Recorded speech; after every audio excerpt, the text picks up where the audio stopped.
श्री सच्चिदानंद सद्गुरु साईनाथ महाराज की जय। सद्गुरु श्री साईनाथुनि शरद बाबू जी की जय।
श्री सच्चिदानंद सद्गुरु साईनाथ महाराज की जय।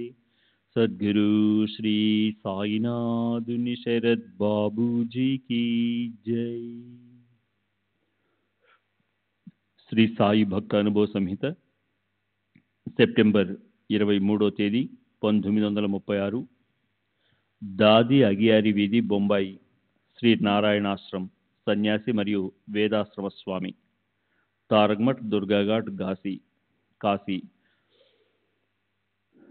వేదాశ్రమ స్వామి భక్తుడు వయసు 58 సంవత్సరములు వామన్మఠ్ గంగాపురి వాయ్ సతారా జిల్లా 1910లో దాసగను మహారాజ్ కీర్తనల ద్వారా నాకు సాయిబాబా యొక్క పేరు గొప్పతనం తెలిసాయి.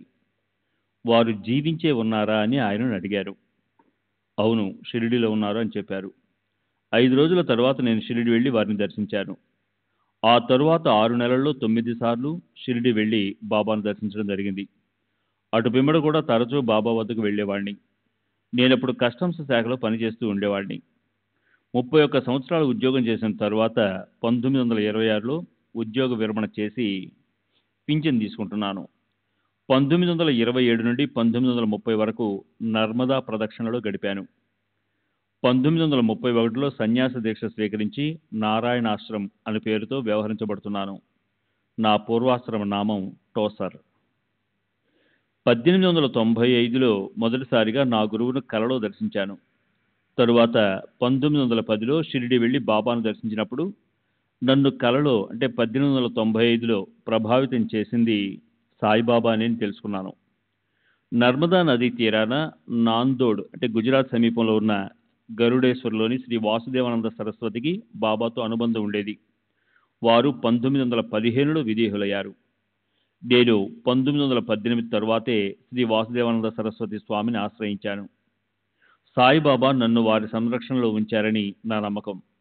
తరువాత 1931లో కాశీలో తారకమఠ్ దుర్గాఘాట్లో ఉన్న వేదాశ్రమ స్వామి నాకు సన్యాస దీక్షను ప్రసాదించారు. నేను ఎక్కువగా వాయులో ఉండేవాడిని. నా ఆధ్యాత్మిక పురోగతిపై శ్రీ సాయిబాబా ప్రభావాన్ని మాటల్లో వర్ణించలేను. శ్రీ సాయిబాబా వివిధ భక్తులతో విభిన్న రీతిలో వ్యవహరించేవారు. సాయిబాబా కేంద్ర బిందువై ఒక్కొక్క భక్తుడిని ఒక్కొక్క పరిధిలో ఉంచేవారు. బాబా దగ్గరకు ప్రాపంచిక కోరికలతో వచ్చేవారు ఎక్కువగాను, ఆధ్యాత్మిక ఉన్నతి కొరకు వచ్చేవారు తక్కువగాను ఉండేవారు. బహుశా హరిసీతారాం దీక్షిత్, చాందోర్కర్, దాబోల్కర్లు బాబా ప్రబోధాన్ని ఆశించి వారిని ఆశ్రయించి ఉండవచ్చు. వారిలో ఎవరైనా ఆత్మనిష్టను సాధించారా లేదా ఆ చేరువకైనా వచ్చారా అన్నది ప్రశ్నార్థకమే. బాబా దగ్గరికి వచ్చినప్పుడు ఆధ్యాత్మికంగా ప్రారంభ దశలోనే ఉన్న దీక్షిత్కు అతని భక్తిని పెంపొందించడానికి ఏకనాథ భాగవతం, భావార్థ రామాయణం పారాయణ చేయమని బాబా ఆదేశించారు. మన అభివృద్ధికి బాబా ప్రత్యక్ష సన్నిధి అవసరం లేదని నా అభిప్రాయం. నేను షిరిడీలో ఉన్నప్పుడు మసీదులో బాబా వద్దగాక ఎక్కువగా సాటెవాడలో కూర్చుని ఉండేవాడిని. వాడాలో కూడా బాబా ప్రభావం ప్రస్ఫుటంగా అనుభవం అయ్యేది. బాబా తమ వద్దకు వచ్చిన భక్తుని శిరస్సును ప్రత్యేక రీతిలో స్పృశించేవారు. కొందరి తల నిమిరేవారు, కొందరి తలపై తట్టేవారు, మరికొందరి తలను అదిమి పెట్టి గట్టిగా నొక్కేవారు. అలా చేసేటప్పుడు ఆ భక్తునిలో ఉన్న సంకుచిత భావాలన్నింటినీ అణగద్రొక్కి వాటిని బయటికి నెట్టివేస్తున్నారా అనిపించేది. ఒక్కొక్క స్పర్శ ప్రభావం ఒక్కో విధంగా ఉండి భక్తుల భావనలలో, అనుభూతులలో గొప్ప మార్పు తీసుకువచ్చేది. ఇది బాబాకే సొంతమైన విలక్షణ పద్ధతి. అంతేగాక వారు అదృశ్య రీతిలో భక్తుల స్వభావాలను సంస్కరించి వారిలో గొప్ప పరిణతి తెచ్చేవారు. సమస్త జీవులలోని తేడాలన్నీ మిథ్య అని, వాటన్నింటిలో అంతర్లీనంగా ఉన్న సత్యం ఒకటేనని వారు వాచా బోధించకుండానే నాకు తెలియజేశారు. నేను మొదటిసారి షిరిడి దర్శించిన తర్వాత బహుశా 1913, 1914లో ఆ అనుభవం కలిగింది. నాకు తెలిసినంత వరకు ఇటువంటి సత్యాలను గురించి బాబా ఎప్పుడూ మాట్లాడలేదు. నిజానికి అంతటి విషయాలను వినే అర్హత కలిగిన వారు లేరు. బాబా ఎప్పుడు మహావాక్యాలు కానీ, శంకరాచార్య ఆత్మబోధ, వివేక చూడమని మొదలైన వాటిలోని విషయాలు కానీ చెప్పగా నేను వినలేదు. దీక్షిత్, దాబోల్కర్ బాబా నాకు ప్రసాదించిన అనుభవాల గురించి తెలుపని అడిగారు. కానీ నేను వారికి నా అనుభవాలను ఎన్నడూ వెల్లడి చేయలేదు. నేను 1910లో షిరిడి వెళ్ళినప్పుడు బాబా వద్దకు భక్తులు ఎక్కువ సంఖ్యలో వచ్చేవారు కాదు. అప్పట్లో బాబా ఎక్కువ సమయం మౌనంగానే గడిపేవారు. తర్వాత బొంబాయి నుండి భక్తులు అసంఖ్యాకంగా రాసాగారు. ఫలితంగా భక్తులు కొత్త పద్ధతులు, కొత్త ఆచారాలు ప్రవేశపెట్టి బలవంతంగా బాబాపై రుద్దసాగారు. భక్తులు వారి వారి అభిరుచులకు అనుగుణంగా ప్రవేశపెట్టిన ఈ వైభవాలు, అలంకారాల వలన స్వయం ప్రకాశమైన బాబా మహాత్మ్యం మరుగున పడింది. దీని వలన వారొక భూలోక వైభవ విశేషంగా మిగిలిపోయారు. భక్తులు అసంఖ్యాకంగా రావడం మొదలుపెట్టినప్పటి నుండి బాబా ఎక్కువగా నీతి కథలు, దృష్టాంతాల రూపంలో మాట్లాడేవారు. బాబా నాతో మాట్లాడింది తక్కువే అయినా దృష్టాంతాల రూపంలో కాకుండా ఎప్పుడూ స్పష్టంగా, సూటిగా మాట్లాడేవారు. వీరి తత్వము, అక్కల్కోట్ మహారాజ్ గారి తత్వము ఒకే విధంగా ఉండేవని నా అభిప్రాయం. ఈ విషయం అక్కల్కోట్ మహారాజ్ గారి జీవిత చరిత్ర చదివితే అర్థమవుతుంది. అక్కల్కోట్ మహారాజ్ కూడా అద్వైతాన్ని గురించి మాట్లాడలేదు. కర్మ మార్గాన్ని అనుసరిస్తూ సగుణ తత్వాన్ని ప్రోత్సహిస్తూ భక్తులను ఉద్ధరించేవారు. భక్తులను వాళ్ళున్న స్థాయి నుండి ఉన్నత స్థాయికి తీసుకువెళ్లేందుకు బాబా ప్రయత్నించేవారు. శ్రీ సచ్చిదానంద సద్గురు సాయినాథ్ మహారాజ్ కీ జై. సద్గురు శ్రీ సాయినాథుని శరద్ బాబూజీ కీ జై.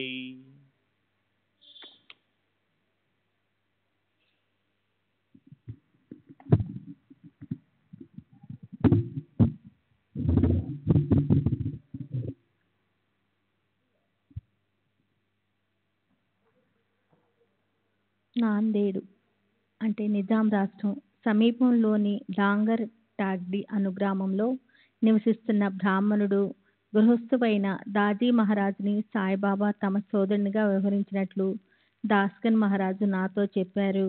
1914లో ఒకరోజు దాజీ మహారాజు సాయిబాబా మారుతి రూపంలో నిన్న ఇక్కడికి వచ్చినప్పుడు ఉరుములు వంటి శబ్దాలు వినిపించాయి అని చెప్పారట. దాజీ మహారాజు గాయత్రి పునశ్చరణ చేసేవారు.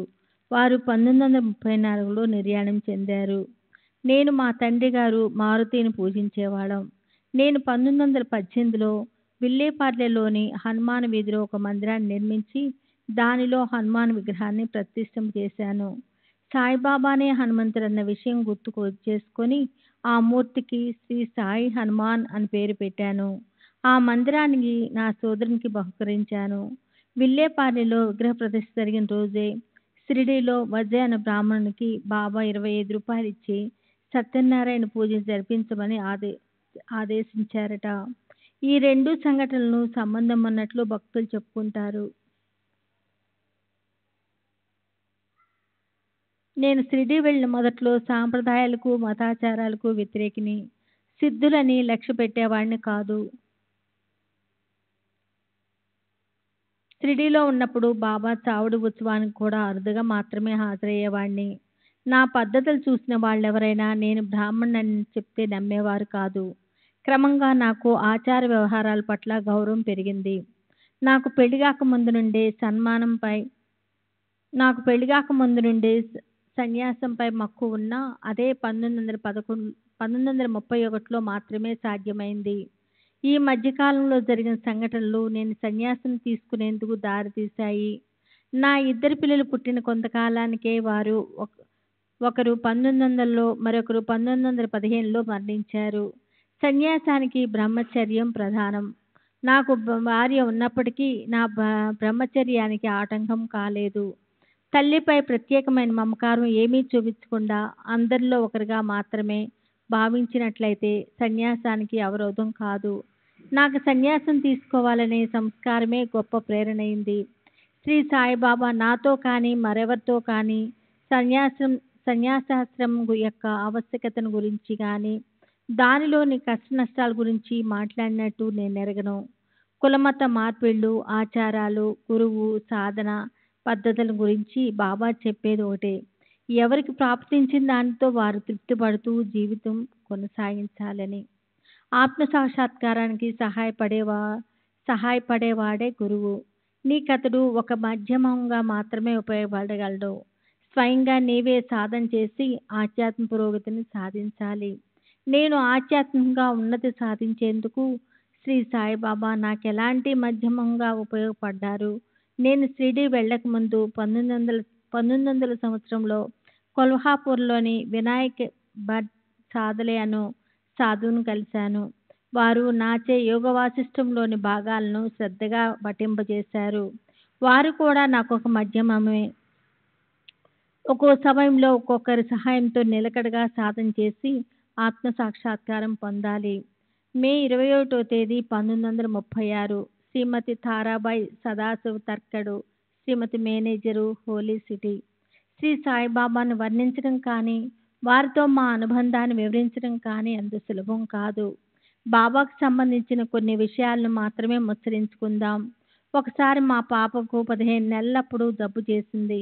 మా పాప అనారోగ్యం గురించే బాధపడసాగాను. ఆ సమయంలో మా వారి సోదరుడు షిరిడీ నుండి వచ్చి శ్రీ సాయిబాబా మహిమల గురించి గొప్పగా చెప్పాడు. అప్పుడు పాప కోలుకుంటే పాపను తీసుకొని షిరిడీ వెళ్ళి బాబాను దర్శించుకుంటానని మొక్కుకున్నాను. పాప జబ్బు నయమైంది.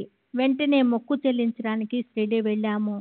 ప్రథమంగా బాబాను దర్శించినప్పుడు ఎవరినైనా అమితంగా ఆకర్షించేది వారి కళ్ళు.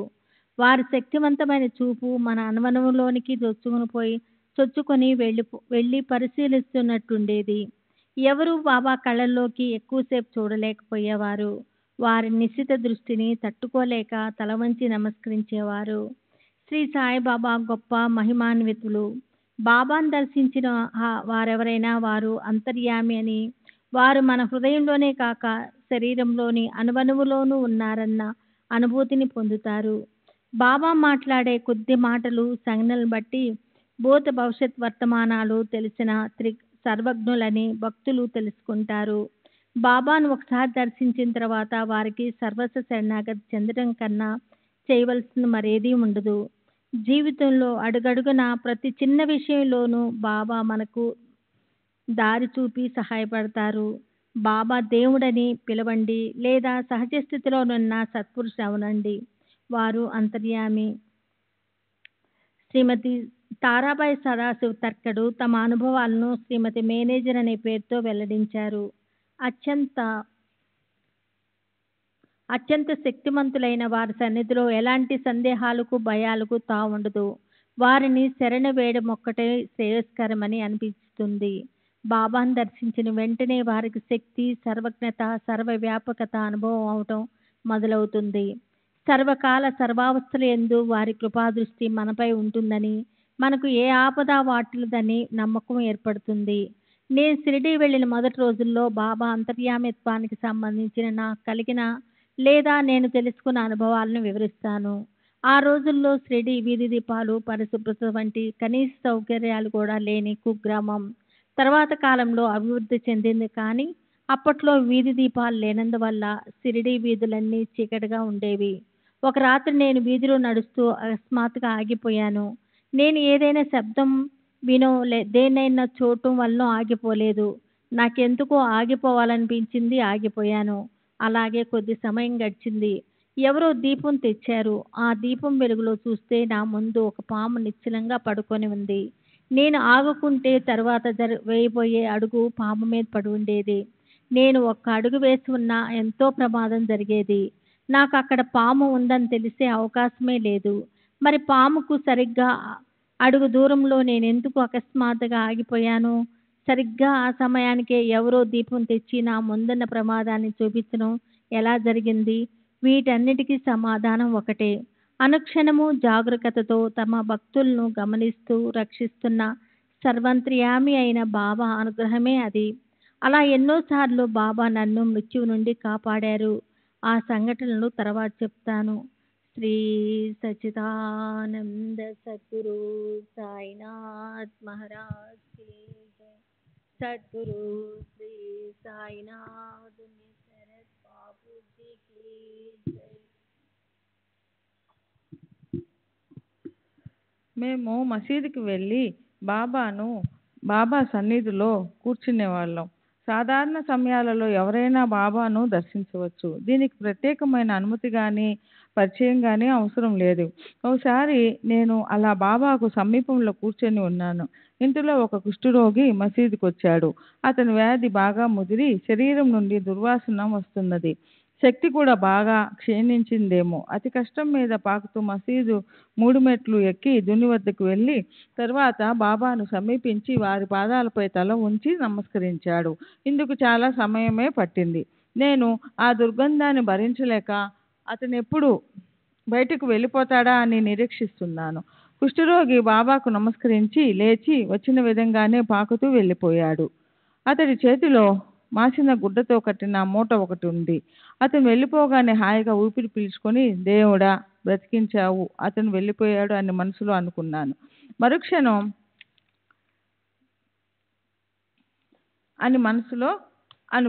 మరుక్షణం బాబా నా వైపు తీక్షణంగా చూశారు. బాబా నా మనసులోని భావాలను గ్రహించారని తెలిసిపోయింది. ఆ కుష్ఠరోగి ఎక్కువ దూరం పోకముందే బాబా ఒక భక్తునితో అతనిని పిలిపించుకొని రమ్మని ఆదేశించారు. కుష్ఠరోగి అతి ప్రయాసతో మరలా మసీదులోనికి వచ్చాడు. బాబా దగ్గరికి వెళ్ళి వంగి నమస్కరించాడు. బాబా అతని చేతిలోని మూటను తీసుకుని ఇదేమిటి అని అడుగుతూ దానిని విప్పారు. అందులో పేడాలున్నాయి. బాబా ఒక పేడాను తీసి మసీదులో ఎంతో మంది భక్తులున్నా నాకు మాత్రమే ఇచ్చి తినమన్నారు. నాకు భయము అసహ్యము కలిగాయి. కుష్ఠరోగి తెచ్చిన పేడ తినడమా? కానీ అది సాయిబాబా ఆజ్ఞ కావడంతో నాకు తీసుకోక తప్పలేదు. ఎలాగో పేడాను తిన్నాను. తర్వాత బాబా మరొక పేడ తీసుకొని తాము తిన్నారు. మిగిలిన పేడాలను అతనికే ఇచ్చి పంపించి వేశారు. బాబా ఆ కుష్ఠరోగిని తిరిగి ఎందుకు పిలిపించారో, అంతమంది భక్తులుండగా పేడాను నాకొక్కదానికే ఇచ్చి ఎందుకు తినమన్నారో నాకు తప్ప అక్కడెవరికి అర్థం కాలేదు. బాబా నా మనసు చదివి నాకు విలువైన పాఠాలు, అనుకువ, సోదర భావం, జాలి, సహనము నేర్పడానికే అలా చేశారు. ఆరోగ్యపరమైన జాగ్రత్తల కంటే బాబా శక్తి మీద నమ్మకం ఉంటే చాలని తెలియజేశారు. మాకు ఏవైనా కష్టాలు, సమస్యలు వచ్చినప్పుడు బాబాకు వాచా చెప్పవలసిన అవసరం లేదు. వారి సన్నిధికి వెళితే చాలు. సర్వజ్ఞులైన బాబా మాకు వచ్చిన సమస్యను తెలుసుకుని ఆ కష్టం తొలగిపోయే మార్గం చూపేవారు. ఇలాంటిదే నేను చెప్పబోయే సంఘటన. ఓసారి మేము షిరిడీ వెళ్తూ మాతో మా పనివాడిని కూడా తీసుకువెళ్ళాము. కానీ షిరిడీ చేరగానే అతని నడుము పట్టేసింది. తీవ్రంగా బాధపడసాగాడు. నా భర్త మసీదుకి వెళ్ళి బాబా ముందు నిలబడ్డారు. అప్పుడు కొందరు భక్తులు కూడా ఉన్నారు. ఇంతలో బాబా నా కాలు విపరీతంగా బాధ పెడుతూ ఉంది అని చెప్పారు. ఒక భక్తుడు వారి బాధ నివారణకు ఏదైనా మార్గం సూచించమని కోరాడు. బాబా అలాగేనని పచ్చని ఆకులు వేడి చేసి పెడితే బాధ తగ్గుతుంది అన్నారు. మరో భక్తుడు బాబా అవి ఏమి ఆకులు అని అడిగాడు. లెండి దగ్గర ఉన్న ఆకులు అని బాబా చెప్పారు. అప్పుడు ఒక్కొక్కరు ఒక్కొక్క ఆకును సూచించారు. చివరగా ఒక భక్తుడు అవి కలబంద ఆకుల అని అడిగాడు. అవే. వాటిని తెచ్చి రెండుగా చీల్చి కొద్దిగా వేడి చేసి నొప్పి ఉన్న చోట పెట్టి కట్టాలి అంతే అన్నారు. బాబా దయతో చెప్పిన చికిత్స మా పనివాడికని నా భర్త అర్థం చేసుకున్నారు. వెంటనే వెళ్ళి ఆ ఆకులు తెచ్చి బాబా చెప్పినట్లుగా చేశారు. అతని బాధ నివారణ అయ్యింది. బాబా తాము భౌతికంగా మసీదులోనే ఉన్నప్పటికీ సర్వత్రా నిండి తమ సూక్ష్మ శరీరంతో అనేక కార్యాలు నిర్వర్తించగలరు. నేను ఎప్పుడు కంటి జబ్బుతో బాధపడుతూ ఉండేదానిని. ఓసారి షిరిడీలో ఉన్నప్పుడు బాధ ఎక్కువై నా కళ్ళ నుండి నీళ్లు కారసాగాయి. అలాంటి స్థితిలో నేను మసీదుకి వెళ్ళి బాబా ముందు కూర్చున్నాను. బాబా నా వైపు చూశారు. అంతే, నా కంటి బాధ నివారణ అయ్యింది. నీరు కారడం కూడా ఆగిపోయింది. కానీ బాబా కనుల నుండి నీరు కారడం ప్రారంభమయ్యింది. వారి ఒక్క చూపుతోనే మన బాధలేమిటో తెలుసుకోవడం అద్భుతం. ఏ మందు వాడకుండానే దీర్ఘకాలిక వ్యాధులను సైతం క్షణంలో నివారించడం అత్యద్భుతం. శాస్త్రవేత్తలు కానీ వైద్యులు కానీ దీనిని నమ్మకపోవచ్చు. ఇది కేవలం నా స్వ అనుభవమే కాదు, ఎందరో భక్తుల అనుభవం కూడా. అంతేగాక బాబా సంకల్ప మాత్రాన భక్తుల రోగాలను తాము స్వీకరించి నివారించడం మరో అసాధారణ ప్రక్రియ. బాబా సర్వంతర్యామి, సర్వజీవులలోనూ సకల జీవ నిర్జీవ పదార్థాలలోనూ నివసించి ఉంటారు. వాటి కదలికలను, కార్యాలను నియంత్రించి నిర్దేశిస్తారు. అదే షిరిడీలోనే ఉంటూ నేను షిరిడీలో లేను అని పలికిన బాబా మాటలకు అర్థం అంటే వారు అంతటా నిండి ఉన్నారు. సాయిబాబా అని పిలువబడే నేను ఎముకలు, రక్త మాంసాలతో కూడిన ఈ మూడు మూరల దేహానికే పరిమితమై లేను అని వారు తరచూ చెప్తూ ఉండేవారు. కుక్క, పిల్లి, పంది మొదలైన సర్వ జంతు జాలంలోనూ సర్వ మానవులలోనూ వారు నివసించి ఉంటారు. మనం కేవలం మన భౌతిక శరీరమే అన్న భావన మనల్ని వేడదు. ఐహిక బంధాలతో మన శరీరాలు ముడివేయబడి ఉంటాయి. కానీ బాబాకు అలా కాదు. వారు దేహానికి, భోబంధాలకు అతీతులు. ఎప్పుడు సహజ సమాధి స్థితిలో ఉండే జ్ఞానమయ శరీరులు. శ్రీ సచ్చిదానంద సద్గురు సాయినాథ్ మహారాజ్ की जय.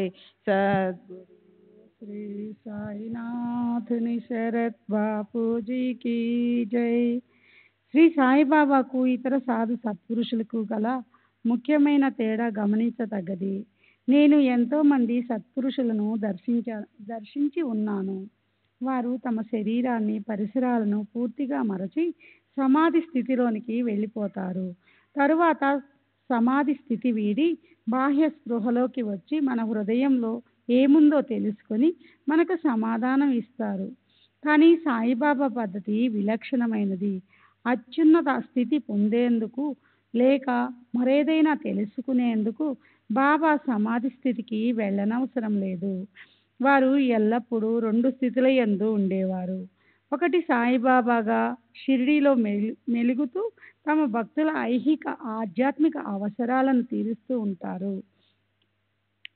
రెండవది పరమాత్మగా విశ్వమంతా వ్యాపించి ఉంటారు. ఇతర సాధువులు మన మనస్సు చదవటానికి, గతం తెలుసుకోవటానికి ప్రయాసపడతారు. కానీ సాయిబాబాకు ఏ ప్రయత్నము అవసరం లేదు. వారు 2 స్థితుల సహజమైన గుణగణాలను, శక్తులను వ్యక్తం చేస్తూ ఉండేవారు. వారు ఎప్పుడు సర్వజ్ఞ స్థితిలో ఉంటారు. సాయిబాబాను కొంతమంది అర్థం చేసుకోలేదు. ఉదాహరణకు, బాబా కఫ్నీలకు గుడ్డ కొనేందుకు వాటిని అమ్మేవాడిని పిలుస్తారు.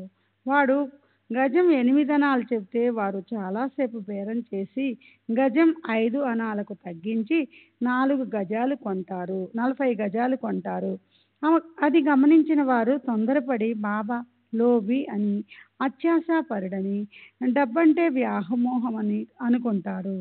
తరువాత వ్యాపారికి బాబా తాము బేరం చేసిన మొత్తానికి 4 రెట్లు అధికంగా చెల్లిస్తారు.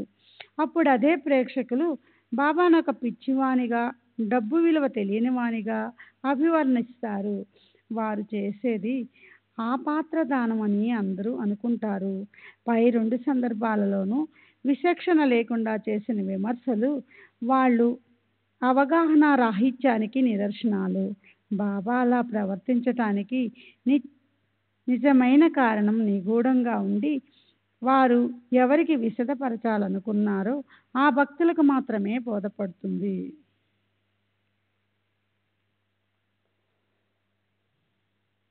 బహుశా 1915లో అనుకుంటాను. ఒక వేసవిలో నేను నెల రోజుల పాటు నరములకు సంబంధించిన తీవ్రమైన తలనొప్పితో బాధపడ్డాను. నా తలనొప్పి అంత తీవ్రమైనదంటే ఆ బాధను భరించలేక నా తల బద్దలైపోతుందేమో అని అనిపించేది. మేమప్పుడు పాంచ్గని శానిటోరియంలో ఉండేవాళ్ళం.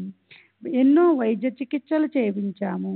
కానీ బాధ నివారణ కాలేదు. నాకు మరణం తప్పదనిపించింది. దాంతో బాబా పాదాల చెంత మరణించటం ఉత్తమం అనిపించి షిరిడీకి వెళదామని నిశ్చయించుకున్నాను. మా వారు మొదట కొన్ని అభ్యంతరాలు తెలిపినా చివరికి షిరిడీ బయలుదేరాము.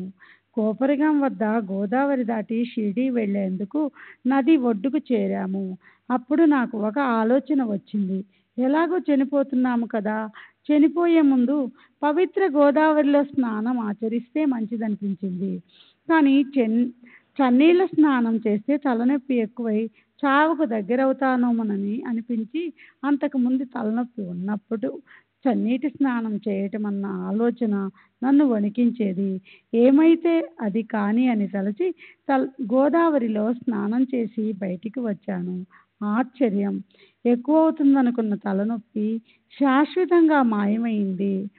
దీర్ఘకాలంగా నన్ను బాధించిన ఆ నొప్పి అలా వదిలిపోయింది. బాబా కాక మరెవరు చేయగలరు ఈ అద్భుత నివారణ? భక్తులను ఆకర్షించేది కేవలం బాబా యొక్క మహిమాన్విత శక్తి మాత్రమే కాదు, అది వారి ఆవ్యాజమైన ప్రేమానురాగాలతో మిళితమైనందువలన భక్తులకు షిరిడి ఒక స్వర్గధామమైంది. బాబా సన్నిధిలో ఉంటే మనకి ఏ ఆపద వాటిల్లదని, క్షేమంగా ఉంటామనే నమ్మకం కలుగుతుంది. నేను షిరిడీలో ఉన్నప్పుడు వారి సన్నిధిలో కూర్చుంటే నా బాధల్నే కాదు, ప్రాపంచిక చింతలతో కూడిన ఈ శరీరాన్ని కూడా మరిచిపోయేదాన్ని. గంటల తరబడి ఆనందమయ స్థితిలో ఉండిపోయేదాన్ని. కాలగమనమే తెలిసేది కాదు. వారి నిజమైన భక్తులందరూ అటువంటి అద్వితీయ అనుభూతే పొంది ఉంటారని నా నమ్మకం. సర్వత్రా ఆయనే నిండి ఉన్నారు. మా సర్వస్వం వారే. బాబాకు పరిమితులు ఉంటాయన్న భావన మాలో కలిగేది కాదు. బాబా మనల్ని వీడిపోయారనే ఆలోచన నన్ను అమితంగా బాధిస్తుంది. ఇది పూరించలేని లోటు.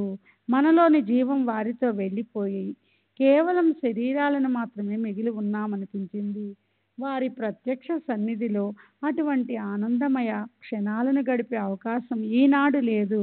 కానీ బాబా మనల్ని పూర్తిగా వీడిపోయారనేది కూడా వాస్తవం కాదు.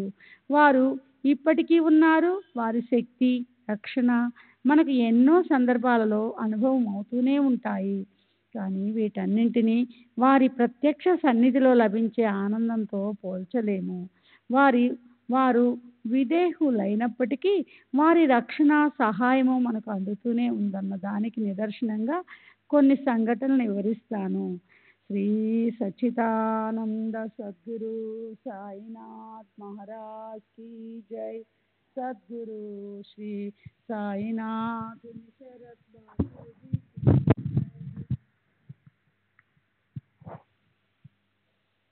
శ్రీ సచ్చిదానంద సద్గురు సాయినాథ్ మహారాజ్ की जय సద్గురు శ్రీ సాయినాథుని శరద్ బాబూజీకి జై. 1927లో నేను 6 నెలల గర్భవతిగా ఉన్నప్పుడు మా కుటుంబమంతా షిరిడీకి వెళ్ళాము. అక్కడ నా గర్భంలోని శిశువు చనిపోయింది. రోజులు గడిచాయి కానీ ప్రసవం కాలేదు. ఇలాంటి సమయాలలో ఆపరేషన్ చేసి మృత శిశువును బయటకు తీస్తారు. కానీ షిరిడీలో ఎలాంటి వైద్య సదుపాయాలు లేవు. కనీసం మంత్రసాని కూడా లేదు. అహ్మద్ నగర్ నుండి మందులు తెప్పించి వాడిన ప్రయోజనం లేకపోయింది. నా భర్తకు ఏం చేయాలో తోచక సాగోరి వెళ్ళి శ్రీ ఉపాసిని బాబాను కలిసి సహాయం అర్థించారు. వారు నా భర్త చెప్పినదంతా విని ఉత్తమోత్తమ వైద్యుడు సాయిబాబా షిరిడీలోనే ఉండగా నా దగ్గరకు ఎందుకు వచ్చావు అన్నారట. రోజుల తరబడి మృత శిశువు గర్భంలో ఉన్నందువల్ల నా రక్తమంతా విషపూరితమై శరీరం నీలంగా మారిపోయింది. నేను స్పృహ కోల్పోయాను. అప్పుడు ఏం జరిగిందో, నేను ఎలా ప్రసవించానో నాకు గుర్తులేదు. జరిగినదంతా నా భర్త తర్వాత చెప్పాడు. నేను స్పృహలేని స్థితిలో మాట్లాడుతూ మొదట బాబా ఊదీని పెట్టి తీర్థం నోట్లో పోయమని చెప్పానట. ఇంకా ఏవేవో ఆదేశాలిచ్చానట. నా భర్త నేను చెప్పినట్టుగా చేశారట. కొద్దిసేపటికి చనిపోయిన బిడ్డతో సహా లోపల ఉన్నదంతా బయటకు వచ్చేసిందట. కానీ నేను నెల రోజుల పాటు అపస్మారక స్థితిలోనే ఉండి తరువాత స్పృహలోకి వచ్చాను. ఆరోగ్యం కూడా కుదుటపడింది. నన్ను బ్రతికించడానికి బాబా మహాసమాధి చెందిన 9 సంవత్సరాల తరువాత చేసిన అద్భుత లీల ఇది. శ్రీ సాయిబాబా ఎలాంటి సంస్థలు మఠాలు నెలకొల్పలేదు కనుక తదనంతరం తమ గద్దెనెక్కడానికి ఎవరిని ఎన్నుకోలేదు. శ్రీ సాయిబాబా ఆచరణే వారి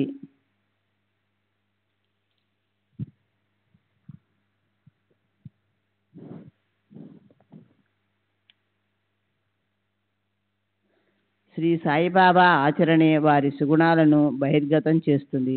వారి సచ్ఛీలత కీర్తించదగినది. ఇంతకు మునుపు చెప్పిన సంఘటనలు బాబా దయాదాక్షిణ్యాలు వెల్లడయ్యాయి.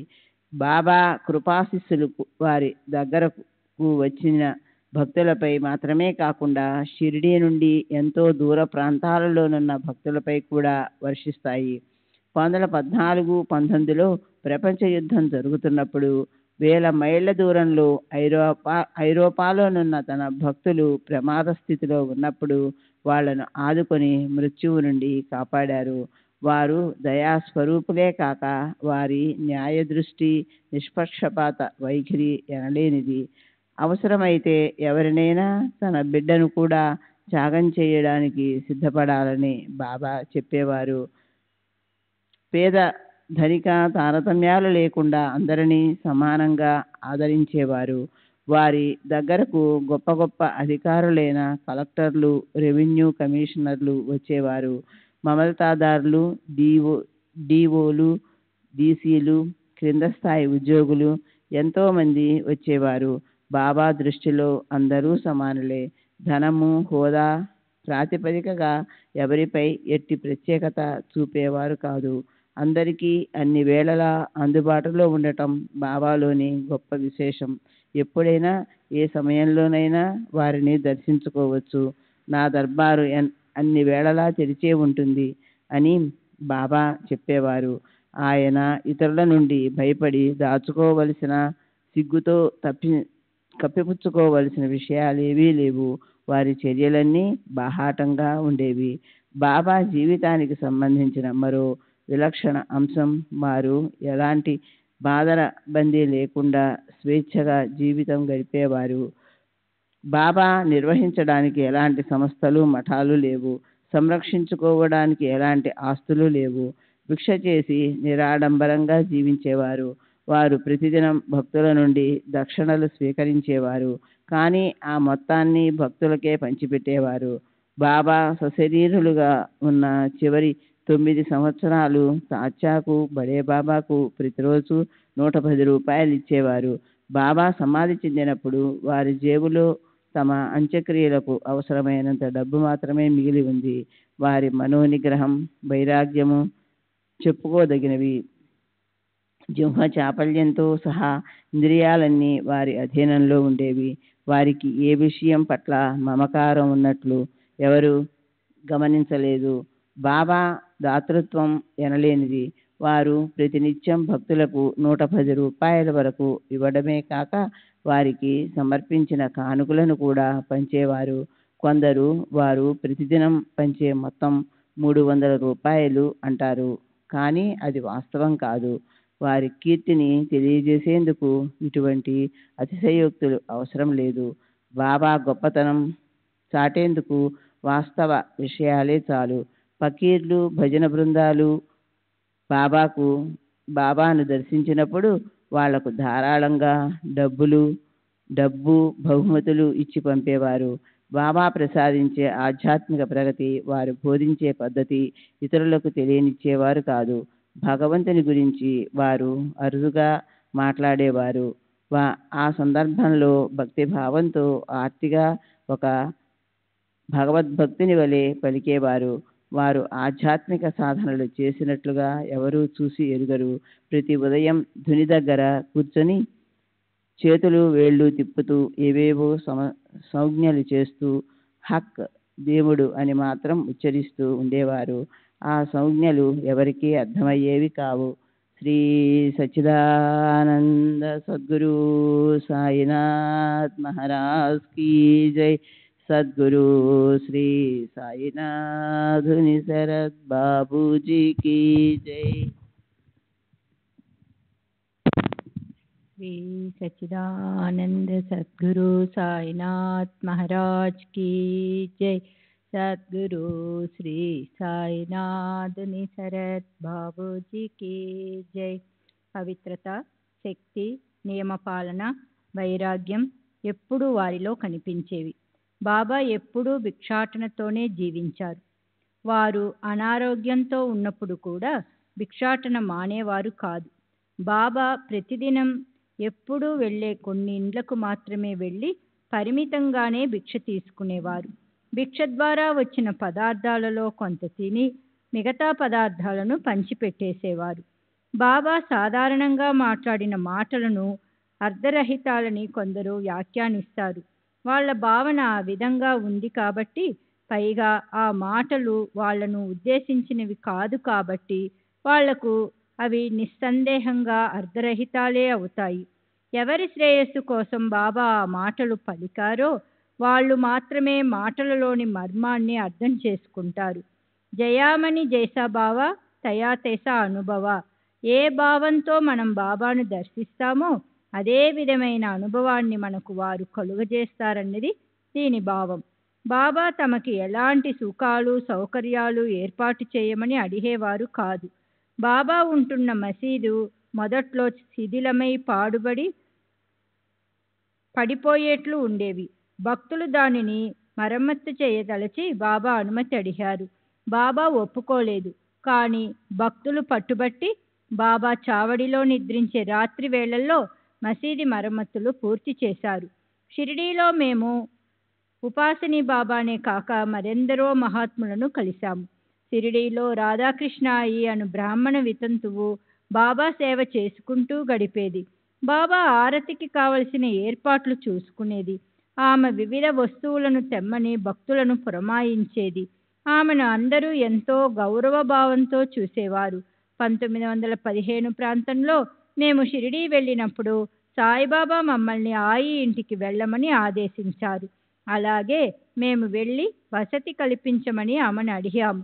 కానీ ఆమె తాను చెప్పిన పనులన్నీ చేస్తానంటేనే వసతి కల్పిస్తానని షరతు పెట్టింది. నేను అందుకు అంగీకరించి ఆమె చెప్పిన పనులన్నీ చేసేదానిని. ఆయికి కొన్ని దివ్య శక్తులు ఉండేవి. ఎదుటివారి మనసు చదవగలిగేది. ఆమె నా గత చరిత్రంతా పూసగుచ్చినట్లు చెప్పింది. ఎప్పుడైనా బాబా తమకు ఫలానా వంటకం కావాలని అసాధారణ సందేశం పంపినప్పుడు ఆమె ఆ వంటకాన్ని సిద్ధంగా ఉంచి వెంటనే ఇచ్చి పంపేది.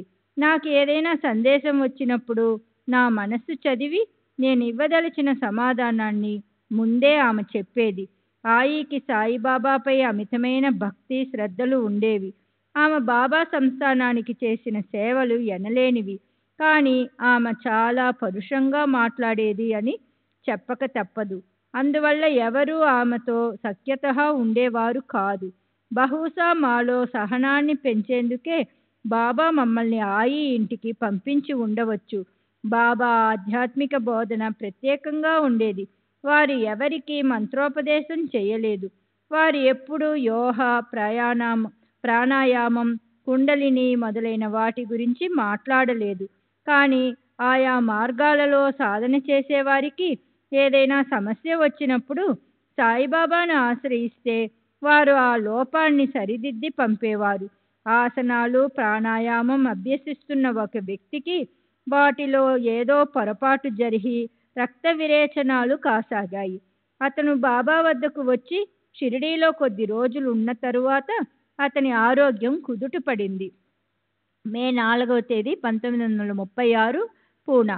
రఘువీర్ బి పురందరే, రిటైర్డ్ గుమాస్తా, BIP రైల్వే, వయస్సు 60 సంవత్సరాలు, బ్రాహ్మణుడు, దేశస్థ, శుక్ల యజుర్వేద.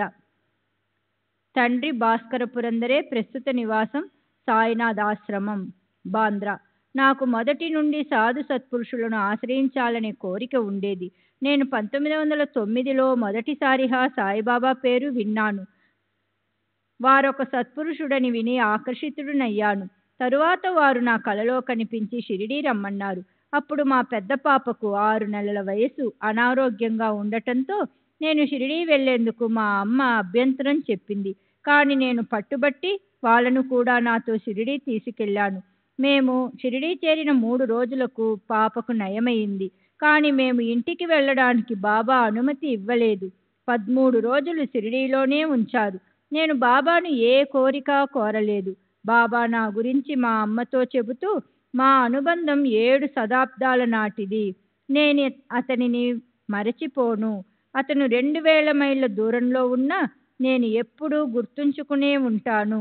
అతడు లేకుండా నేను ఒక్క ముద్దైనా తినను అన్నారు. తరువాత బాబా అనుమతితో నాసిక్ మీదుగా మేము నివసిస్తున్న దాదర్కు తిరిగి వచ్చాము. ఒకసారి నా భార్యకు కలరా సోకింది. ఆమెకు చికిత్స చేస్తున్న వైద్యుడు ఆశ వదులుకోమన్నాడు. అప్పుడు మా ఇంటి ఎదురుగా ఉన్న దత్తమందిరం ప్రక్కన సాయిబాబా నాకు దర్శనమిచ్చి నా భార్యకు ఊది తీర్థం ఇవ్వమని ఆదేశించారు. నేను అలాగే చేశాను. అరగంట తరువాత ఆమె పరిస్థితి మెరుగుపడింది. డాక్టర్ వచ్చి చూసి ఆమెకు ప్రమాదం తప్పిందని చెప్పాడు. ఆమె కోలుకుంది. అప్పటి నుండి నేను తరచూ షిరిడీ వెళ్ళి బాబా ఆదేశానుసారం ఎక్కువ రోజులు అక్కడే గడిపేవాడిని. అప్పుడప్పుడు బాబా కూడా నన్ను షిరిడీ రమ్మని దీక్షిత్చే జాబు వ్రాయించేవారు. నేను తరచుగా దీక్షితుతో కలిసి బాబాను దర్శించేవాడిని. శ్రీ సచ్చిదానంద సద్గురు సాయినాథ్ మహారాజ్ కీ జై. సద్గురు శ్రీ సాయినాథ్ నిసరత్ బాబూజీ కీ జై. శ్రీ సచ్చిదానంద సద్గురు సాయినాథ్ మహారాజ్ కీ జై. సద్గురు శ్రీ సాయినాథ్ నిసరత్ బాబూజీ కీ జై. నేను చాలా పేదవాడిని. అయినప్పటికీ ఏ ప్రాపంచిక ఉద్దేశాలతో షిరిడీకి వెళ్ళేవాడిని కాదు. నేను ముందు నుండి చేస్తున్న ఉపాసననే కొనసాగించమని బాబా చెప్పారు. నేను విష్ణుమూర్తిని ఆరాధించేవాడిని. అందువల్ల ఆ ఉపాసననే కొనసాగించాను. బాబా పలుమార్లు నన్ను 2 రూపాయల దక్షిణ అడుగుతుండేవారు. ఒకసారి నేను బాబాను ఎందుకు నన్నెప్పుడు 2 రూపాయల దక్షిణ అడుగుతున్నారు అని అడిగాను. అందుకు వారు, నేను అడిగింది నువ్వు అనుకుంటున్న ఈ రూపాయలు కాదు. ఒకటి నిష్ఠ, అనన్యమైన నమ్మకము, రెండవది సబూరి, సంతోషంతో కూడిన ఓరిమి అన్నారు. నేను అవి మీకు ముందే సమర్పించాను అన్నాను. బాబా, అలాగే నీ నిష్ఠ చెదరకుండా కాపాడుకో. అంతేగాక నీవు చేసిన వాగ్దానాలన్నీ నెరవేర్చు. నీవెప్పుడు సత్యాన్నే అంటిపెట్టుకో. అప్పుడు నీవు ఎక్కడున్నా అన్ని సమయాలలో నేను నీతోనే ఉంటాను అని హామీ ఇచ్చారు. దానికి నేను, బాబా, మీరు చెప్పినట్లుగా నడుచుకోవడానికి ప్రయత్నిస్తాను, కానీ నా మనసు నా ఆధీనంలో ఉండేటట్లు మీరు అనుగ్రహించాలి అన్నాను. దానికి వారు సమ్మతించారు. ఇదంతా నా ప్రథమ దర్శనంలోనే జరిగింది. బాబా నన్ను సొంతంగా ఒక ఇల్లు కొనుక్కోమని ప్రోత్సహించారు. నా జీతం నెలకు 35 రూపాయలు. బాబా కొనమని చెప్పగానే నేను బాంద్రాలో స్థలం కొన్నాను. మొదట్లో నిర్మాణం కొంచెం ఆలస్యమైనందుకు బాబా నాపై రాళ్లు రువ్వేవారు. నా పరిస్థితి చూసి చందోర్కర్, దీక్షిత్ తాము ఇల్లు కట్టించి ఇస్తామని ముందుకొచ్చారు. కానీ బాబా ఒప్పుకోలేదు. ఎవరిని ఒక్క పైసా కూడా అడగవద్దు, నేను నీకు సహాయం చేస్తాను అని బాబా అన్నారు. నేను ఆఫీసులో 500 రూపాయలు అప్పు తీసుకుని ఇల్లు కట్టడం ప్రారంభించాను. చివరకు బాబా అనుగ్రహంతో 3 సంవత్సరాలలో దానిని పూర్తి చేశాను. అది ఊరికి దూరంగా జనసంచారం లేని ప్రదేశంలో ఉండేది. అప్పుడు బాబా మా ఇంట్లోనే తానున్నానని, నన్ను నా భార్యను కాపాడుతుంటానని చెప్పారు. అందువల్ల నేను అక్కడే ఉండిపోయాను. నేను ఇప్పటికీ ఆ ఇంట్లోనే నివసిస్తున్నాను. సత్యాన్ని అంటిపెట్టుకుని ఉండమని బాబా నాకు ఎప్పుడూ చెబుతూ ఉండేవారు. వారు మహాసమాధి చెందిన తరువాత నాకు కలలో కనపడి షిరిడీ వెళ్ళి సంస్థాన్ విధులు నిర్వహించమని చెప్పారు. నేను అలాగే చేశాను. నేను ఇప్పుడు సంస్థాన్ ఉమ్మడి కోశాధికారిగా బాధ్యతలు నిర్వహిస్తున్నాను. విధి నిర్వహణలో భాగంగా నేను చేయవలసిన పనులు చేస్తున్న పనులు అన్నీ వారి నిర్దేశకత్వంలోనే జరుగుతున్నాయని నేను గుర్తిస్తున్నాను. బాబా నన్ను హెచ్ఎస్ దీక్షిత్కు సహకరించమని చెప్పేవారు. అలాగే నాకు సహకరించమని దీక్షిత్కు చెప్పేవారు. మేమిద్దరం అత్యంత సన్నిహిత మిత్రులుగా మెలిగేవాళ్ళం. ధ్యానం గురించి బాబా నాతో ఎప్పుడూ మాట్లాడలేదు. అంతేగాక తమనే పూజించమని బాబా ఎవరితోనూ చెప్పలేదు. తమ ఇష్టదైవం యొక్క ఉపాసనను కొనసాగించమని చెప్పేవారు. ఆయా భక్తులకు వారి ఉపాసనా దైవాల రూపంలో బాబా దర్శనమిచ్చేవారు. శ్రీ సచ్చిదానంద సద్గురు సాయినాథ్ మహారాజ్ కి జై. సద్గురు శ్రీ సాయినాథ్ బాబూజీకి జై. 1913లో మా అమ్మ పండరీపురం వెళ్దామని ఒత్తిడి చేసింది. నేను ఈ విషయం బాబాకు చెప్పలేదు. బాబా తమంతట తాముగా ఆ ప్రస్తావన తెచ్చి, అమ్మా, పండరీ ఎప్పుడు బయలుదేరుతున్నావు అని మా అమ్మని అడిగారు. ఆ రోజు మసీదులో నా భార్యకు, మా అమ్మకు రుక్మిణీ సమేత విఠలునిగా బాబా దర్శనమిచ్చారు. వాళ్ళు ఆనందంతో పులకరించిపోయారు. ఆపై పండరీ ప్రయాణం మానుకున్నారు. బాబా తరచూ మా అమ్మను, అమ్మా, పండరీ ఎప్పుడు వెళ్తున్నావు అని అడిగేవారు. దానికి ఆమె, నా దేవుడు ఇక్కడే ఉన్నాడు, షిరిడీయే నా పండరీ అని జవాబు చెప్పేది. ఒకసారి నా భార్య ప్రసవానికి ముందు అనారోగ్యంతో బాధపడింది. బాబా ఆమెకు కలలో కనబడి ఊదీ రాశారు. వెంటనే ఆమె లేవండి, బాబా వచ్చారు, దుని నుండి వెచ్చని ఊది తీసి పెడుతున్నారు, నా శరీరమంతా కాలిపోతోంది అంటూ కలవరించసాగింది. తరువాత ఆమెకు ఆరోగ్యం చేకూరింది. ఆ విధంగా ఆమెకు ఎన్నోసార్లు బాబా కనిపించేవారు. నేను కష్టాలలో ఉన్నప్పుడు బాబా పటం ముందు కూర్చొని ఏడ్చేవాడిని. బాబా వెంటనే నా ముందు ప్రత్యక్షమయ్యి నన్ను ఓదార్చేవారు. నానాసాహెబ్ చాందోద్కర్ జామ్నేరులో మమల్తాదార్గా పనిచేస్తున్నప్పుడు అతని కుమార్తె ప్రసవం కష్టమై ప్రమాద పరిస్థితి ఏర్పడినప్పుడు రామ్గీర్ గోసావి అనువాని చేత బాబా ఊది పంపారట. అతనిప్పటికీ షిరిడీలో జీవించే ఉన్నాడు. రామ్గీర్ బువాను బాబా బాబూగీర్ అని పిలిచేవారు. రామ్గీర్ జాల్నా స్టేషన్లో ఉన్నప్పుడు అతడికి ఒక గుర్రపు బండి నడిపే అతను కనిపించి టాంగాలో రామ్గీర్ను జామ్నేరు చేర్చి టాంగాతో సహా అంతర్ధానమయ్యాడట. టాంగాను చాందోద్కర్ పంపలేదట. బాబా పంపిన ఊదీతో చాందోద్కర్ కుమార్తెకు సుఖప్రసవం అయిందట. ఈ వృత్తాంతాన్ని నానాసాహెబ్ నాకు చెప్పాడు. అతనికి బాపు అను 2 కుమారులున్నారట. వారిప్పుడు కల్యాణ్లో నున్న చాందోద్కర్ వాడాలో ఉన్నారు. కుమార్తె పూనాలో ఉంది. చాందోద్కర్కు తన గొప్ప సంస్కృత పండితుడనే గర్వం ఉండేది. ఒకసారి బాబా తద్విద్ధి ప్రతిపాతేన అనే భగవద్గీత శ్లోకానికి అర్థం చెప్పమన్నారు. చాందోద్కర్ తనకు తెలిసిన అర్థ తాత్పర్యాలు చెప్పాడు. నానా చెప్పిన అర్థం సరికాదని చెప్పి బాబా సరియైన అర్థం వివరించారు. బాబాకు సంస్కృత పరిజ్ఞానం కలదని వారు అప్పుడప్పుడు భాగవతంలోని శ్లోకాలను ఆయా భక్తులకు సందర్భోచితంగా చెప్పేవారని నానా చెప్పాడు. దీని ద్వారా నానా చెప్పింది నిజమేనని తెలుస్తుంది. అద్వైతము మొదలైన వారి గురించి బాబా మాట్లాడగా నేను ఎప్పుడూ వినలేదు. ఎల్లప్పుడూ అల్లా రక్షితుడు, పేదలకు పెన్నిధి భగవంతుడు అనే పలికేవారు. అన్ని జీవులలో తామున్నట్లు బాబా నాకెప్పుడూ చెప్పలేదు. కానీ వారు తరచుగా దైవంతో తాదాత్మ్యాన్ని చెంది ఉండేవారు. ప్రాణాయామం, కుండలిని మొదలైన సాధనల గూర్చి కూడా వారెప్పుడూ మాట్లాడలేదు. నేను కూడా వాటిని గురించి ఎప్పుడూ పట్టించుకోలేదు. ఎవరైతే ఈ మసీదులో అడుగు పెడతారో వాళ్ళు గమ్యాన్ని చేరుకుంటారు. ఎవరి మంచితనం ఎట్లా ఉంటే వారి అభివృద్ధి కూడా అట్లాగే ఉంటుంది అనేవారు బాబా. శ్రీ సచ్చిదానంద సద్గురు సాయినాథ్ మహారాజ్ కీ జై. సద్గురు శ్రీ సాయినాథ్ శరద్ బాబూజీ కీ జై.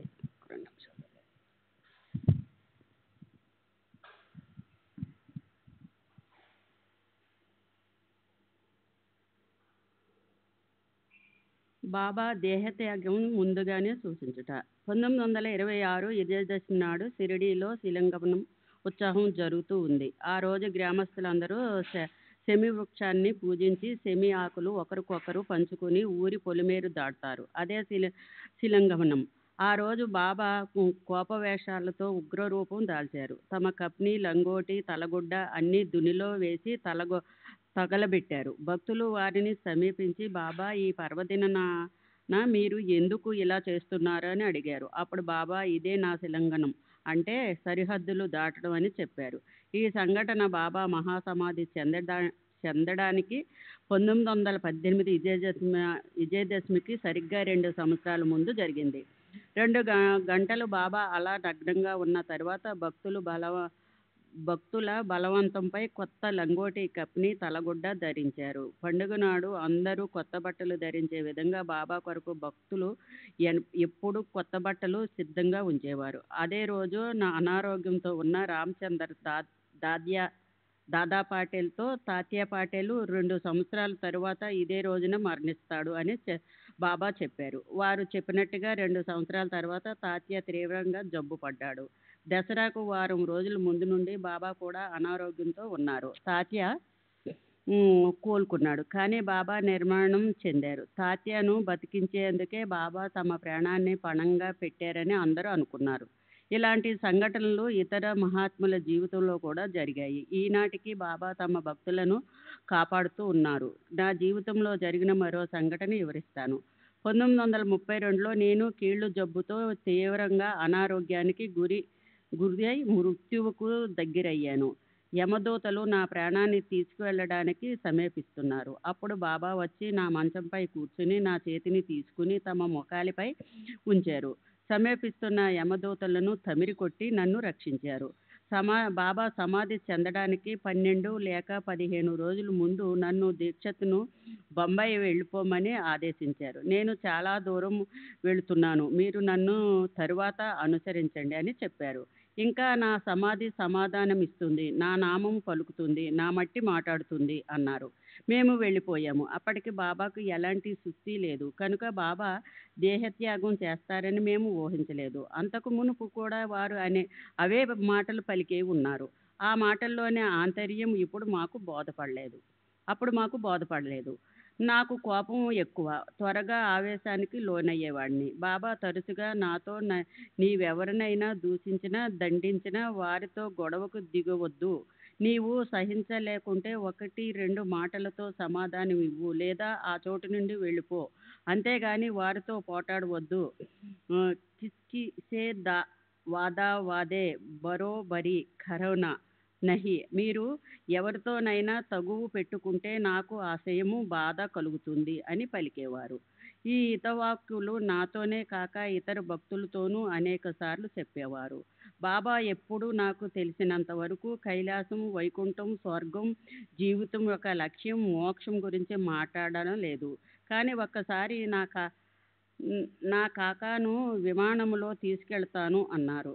విమానంలో తీసుకెళ్లడం అంటే సద్గతినివ్వడం అని అర్థం. అట్లాగే దీక్షత్తు 1926లో ఒక ఏకాదశి నాడు బాబా గురించి మాట్లాడుతూ ప్రశాంతంగా ప్రాణాలు విడిచాడు. బాబా అప్పుడప్పుడు నాతోనూ ఇతర భక్తులతోనూ నా వాడు 1000 మైళ్ళు అవతల మరణించేటప్పటికి పిచ్చిక కాలికి దారం కట్టి లాగినట్టు లాగి నా వద్దకు చేర్చుకుంటానని చెప్పేవారు. ఇంకా నా వాడిని నా నుండి దూరంగా వెళ్ళడానికి అనుమతించను అని కూడా చెప్పేవారు. నాకు తెలిసి కొందరు ఏకాదశి నాడు షిరిడీలో మరణించారు. వారు తప్పక స్వర్గానికే చేరి ఉంటారని నా అభిప్రాయం.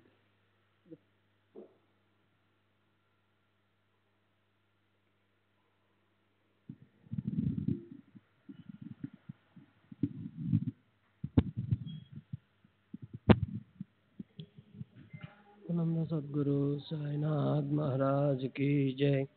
सद्गुरु श्री సాయినాథ్ శరత్ బాబూజీకి జై. బాబా అప్పుడప్పుడు భవిష్యత్తును గురించి చెప్పేవారు, కానీ నా భవిష్యత్తును గురించి నేను ఎప్పుడూ వారిని అడగలేదు. 1914-16 మధ్య ఒక ఆమె బాబా దగ్గరకు వచ్చి నాకు ఎప్పుడు మంచి జన్మ లభిస్తుంది అని అడిగింది. బాబా నీ మరు జన్మలో దూసరే జన్మ మే అని సమాధానం ఇచ్చారు. ఆమె మరుసటి రోజు తన ప్రస్తుత జన్మను అంతం చేసుకోదలిచి వెళ్లి బావిలో దూకేసింది. కానీ ఆమెను ఎవరో రక్షించారు. బాబా సశరీలుగా ఉన్నప్పుడు ఒకసారి సగుణ మేరు నాయకుని పిలిచి అన్నంలో నెయ్యి కలిపి దానిలో కొంత ధునికి సమర్పించి మిగతాది నాకు తీసుకురా అన్నారు. అతను అలాగే చేశాడు. బాబా ఆ నివేదనను స్వీకరించారు. అంతకుముందు సగుణ్ తెచ్చే నైవేద్యంలో నెయ్యి ఉండేది కాదు. సగుణ్ ఆ రోజు నుండి అలాగే చేయటం మొదలుపెట్టాడు. ప్రతిరోజు నివేదన సగుణ్ మేరు నాయకుని ఇంటి నుండే వచ్చేది. ఇప్పటికీ అది అలానే కొనసాగుతుంది. బాబా మాంసాహారం తినడం నేను చూడలేదు. మహమ్మదీయులు నివేదన చేస్తున్నప్పుడు బాబా ఫకీర్లను ఫత్యా ప్రార్థన చదవమని చెప్పేవారు. ఒకసారి బాబా నా వద్దనున్న పాత రాగి నాణేలన్నీ తమకు ఇవ్వమన్నారు. నేను నా దగ్గర ఉన్నవన్నీ వారికి ఇచ్చాను. వాటిని వారేమి చేశారో నాకు తెలియదు. బాబా తమ దగ్గర ఉన్న నాణేలన్నింటినీ గుడ్డమడతలలో మూటకట్టి ఒకదానితో ఒకటి కలిపి గలగల ధ్వని చేయకుండా ఉండేటట్లు వారి జేబులో పెట్టుకునేవారు. ఒకసారి బాబా దక్షిణ అడిగారు.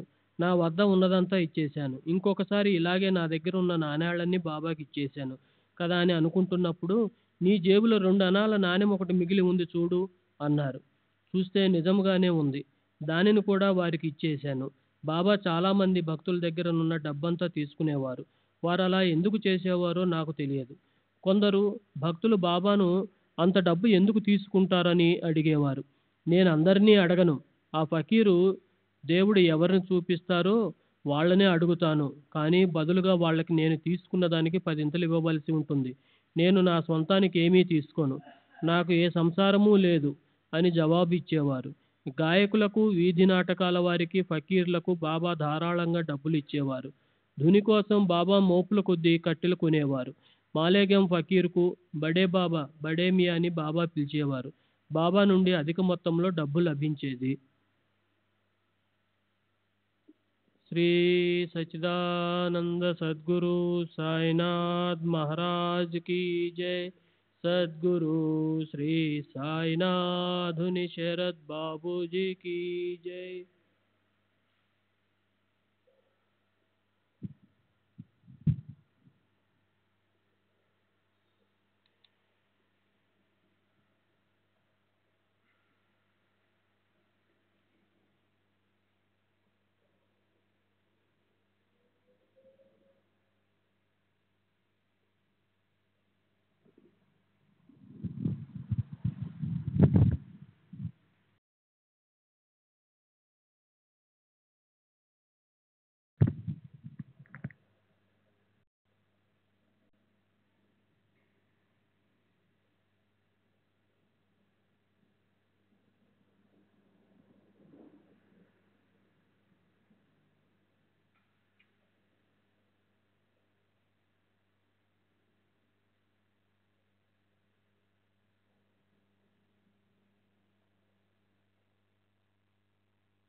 श्री सच्चिदानंद सद्गुरु साईनाथ महाराज की जय। सद्गुरु श्री साईनाथ शरद बाबू जी की जय। साई रहम नजर करना, बच्चों का पालन करना। साई रहम नजर करना, बच्चों का पालन करना। जाना तुमने जगत पसारा, सब ही झूठ जमाना। जाना तुमने जगत पसारा, सब ही झूठ जमाना। साई रहम नजर करना, बच्चों का पालन करना। साई रहम नजर करना, बच्चों का पालन करना। मैं अंधा हूँ बंदा आपका, मुझसे पद दिखलाना। मैं अंधा हूँ बंदा आपका, मुझसे पद दिखलाना। साई रहम नजर करना, बच्चों का पालन करना। साई रहम नजर करना, बच्चों का पालन करना। दास गण कहे अब क्या बोलूं, थक गई मेरी रसना। दास गण कहे अब क्या बोलूं, थक गई मेरी रसना। साई रहम नजर करना, बच्चों का पालन करना। साई रहम नजर करना, बच्चों का पालन करना। रहमो नजर करो अब मोरे साई, तुम बिना नहीं मुझे माँ बाप बाई। रहमो नजर करो मैं अंधा हूँ बंदा तुम्हारा। मैं अंधा हूँ बंदा तुम्हारा। मैं ना जानू, मैं ना जानू, मैं ना जानू अल्लाह इलाही। रहमो नजर करो, रहमो नजर करो अब मोरे साई, तुम बिना नहीं मुझे माँ बाप बाई। रहमो नजर करो काली जमाना मैंने गमाया। काली जमाना मैंने गमाया, साथी आखिर का, साथी आखिर का, साथी आखिर का, तुम बिना कोई। रहमो नजर करो, रहमो नजर करो अब मोरे साई, तुम बिना नहीं मुझे माँ बाप बाई। रहमो नजर करो अपने मस्जिद का झाड़ू गणो है। अपने मस्जिद का झाड़ू गणो है। मालिक हमारे, मालिक हमारे, मालिक हमारे, तुम बाबा साई। रहमो नजर करो, रहमो नजर करो अब मोरे साई, तुम बिना नहीं मुझे माँ बाप बाई। रहमो नजर करो। श्री सच्चिदानंद सद्गुरु साईनाथ महाराज की जय। सद्गुरु श्री साईनाथ शरद बाबू जी की जय।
सच्चिदानंद सद्गुरु साईनाथ महाराज की जय। सद्गुरु श्री साईनाथुनि शरद बाबूजी की जय।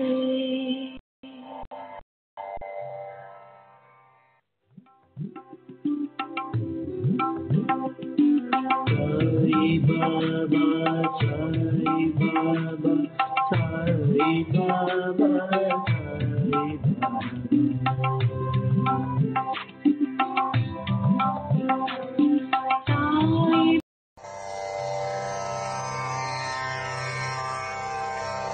श्री सच्चिदानंद सद्गुरु साईनाथ महाराज की जय। सद्गुरु श्री साईनाथुनि शरद बाबूजी की जय।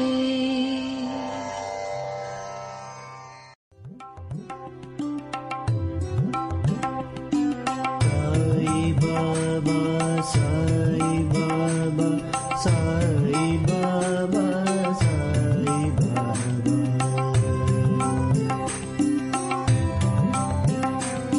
साई बाबा साई बाबा साई बाबा साई बाबा।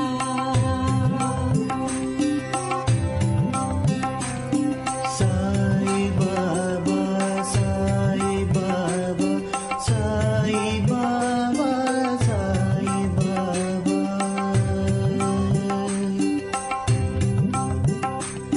साई बाबा साई बाबा साई बाबा साई बाबा।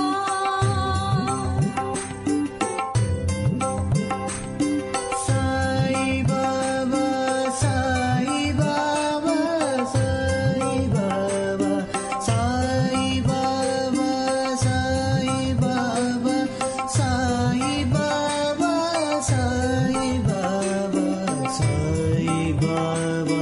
साई बाबा साई बाबा साई बाबा साई बाबा।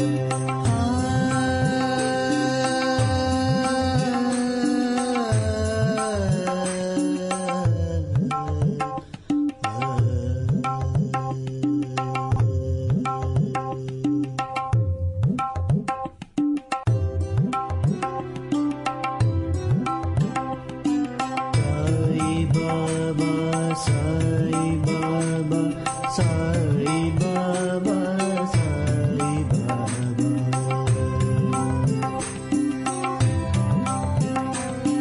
साई बाबा साई बाबा साई बाबा साई बाबा।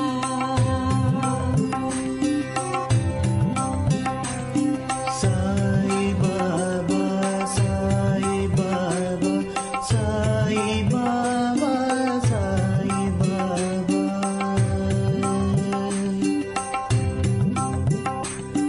साई बाबा साई बाबा साई बाबा साई बाबा।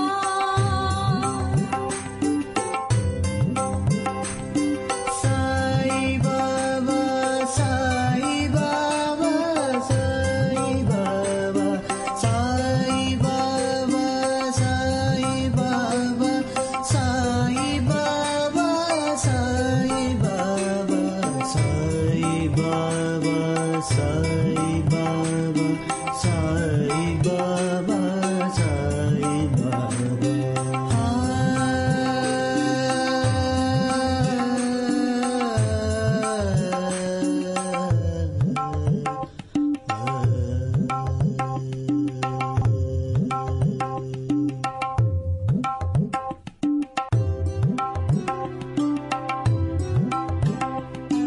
साई बाबा साई बाबा साई बाबा साई बाबा।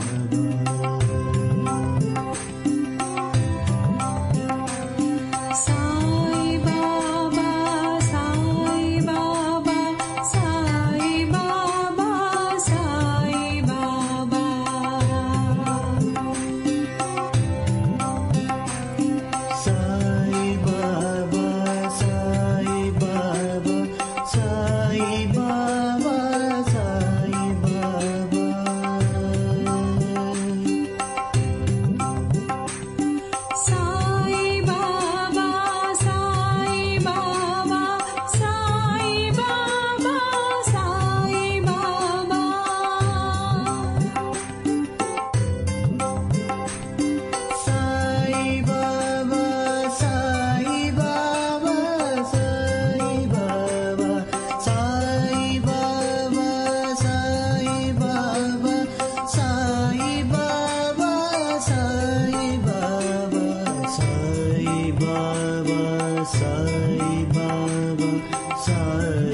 బాబా